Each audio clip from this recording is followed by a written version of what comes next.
Alors, bonsoir à tous, je vous présente mon mât lumineux, on va dire.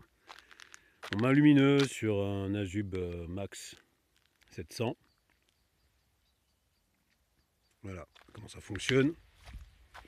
Donc c'est un mât articulé, ici, fixé derrière le siège. Vous voyez. Ça c'est une tige de carbone creuse, à l'intérieur de laquelle j'ai réussi à faire passer pas mal de fils. Ce sont des tout petits fils, très fins. Et ici nous avons, ça crache, peut-être que ça ira mieux comme ça, sous cet angle. Nous avons 4 diodes de couleurs différentes, de sorte que l'arrière, quand ça s'illumine, en fait, là, on est en surexposition, mais on voit 3 diodes alignées. Alors, elles sont placées sur une étoile. C'est simplement un tube que j'ai éclaté, recourbé, éclaté, fixé à l'extrémité et collé. Voilà. Et on a rajouté cette bande réfléchissante. Voilà. Là, il faut réfléchir. Et ça, tout ça, c'est articulé, ça se manipule à la main avec un bras en pédalant.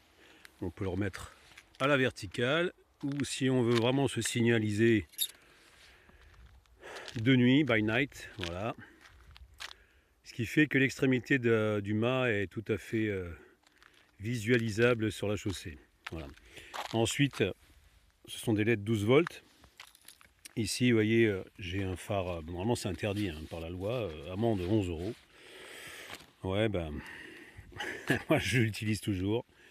De toute façon, je pense que les flics qui oseraient verbaliser à cause de ça seraient totalement ridicules, n'est-ce pas? Enfin bref, j'ai arrêté le flash.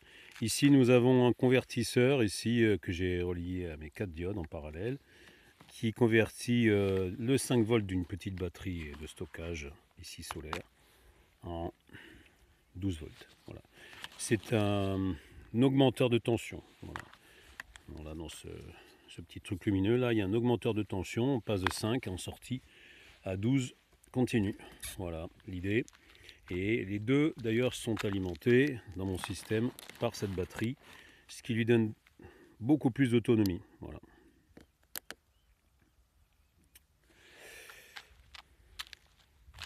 Voilà mon système perso, sachant que pour rappel, par rapport à la loi, la distance de dépassement sécuritaire par rapport à un vélo, enfin un deux roues, c'est 1,50 m sur les routes de campagne et 1 m en ville. Voilà. Donc je suis tout à fait dans la légalité. Si la bagnole accroche, c'est qu'elle n'a pas respecté la distance, on va dire entre guillemets légale.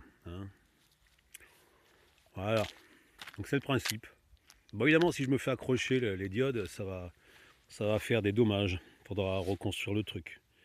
Donc, d'où l'idée de faire un truc aussi lent. Vous voyez, là je suis gentil, je ne le mets pas tout à fait à l'horizontale. Du coup, ça oblige quand même les gens à s'écarter un peu. Et ça limite aussi les risques d'accrochage. Voilà. Si vous le mettez comme ça, là, c'est sûr que le risque de se faire accrocher est augmenté. Voilà. Mais dans cette position-là, je ne pense pas qu'on puisse me dire grand-chose. Et à cette hauteur-là, à moins de choper la carrosserie d'un bahut, d'un gros camion, mais sinon, à cette hauteur-là, je ne pense pas accrocher de voiture. Ce qui fait qu'on a quand même l'obligation, vous voyez, de faire un écart. Voilà, ça sera tout. Après, je vous montrerai peut-être ultérieurement ce que j'ai fait sur mon tricycle Azub. C'est encore un autre système, plus perfectionné.